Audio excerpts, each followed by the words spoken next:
Hachette Audio presents Winter Stroll, written by Elin Hilderbrand, read by Erin Bennett.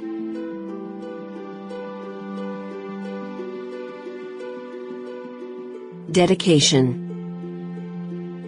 This novel is dedicated to the memory of Grace Caroline Carballo McEachern, March 10, 2006, to December 5, 2014, and her parents, my dear and darling friends, Matthew and Evelyn McEachern. Love conquers all.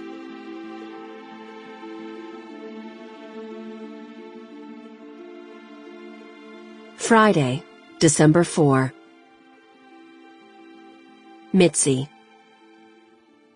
She sneaks out behind the hotel and lights a cigarette.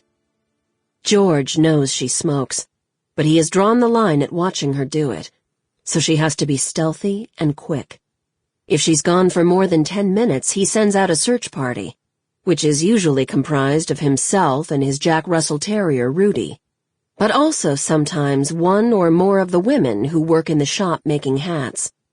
George thinks Mitzi is going to hurt herself, or possibly run off and have an affair on him, the way she did on her husband, Kelley. An affair is unthinkable in Mitzi's condition. Hurting herself seems redundant.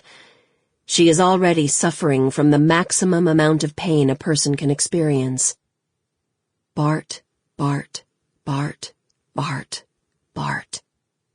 George says he understands, but he's never had a child, so how could he possibly? Nicotine is poison. And yet, since Bart has gone missing, cigarettes are one of two things that make Mitzi feel better. The other is alcohol.